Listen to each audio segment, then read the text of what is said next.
खरेच धन्य ऐकतो मराठी.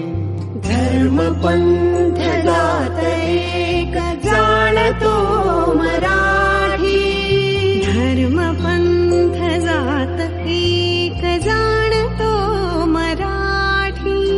हे वढ्या जगात माय मानतो. लाभले आभास भाग्य बोलतो मराठी.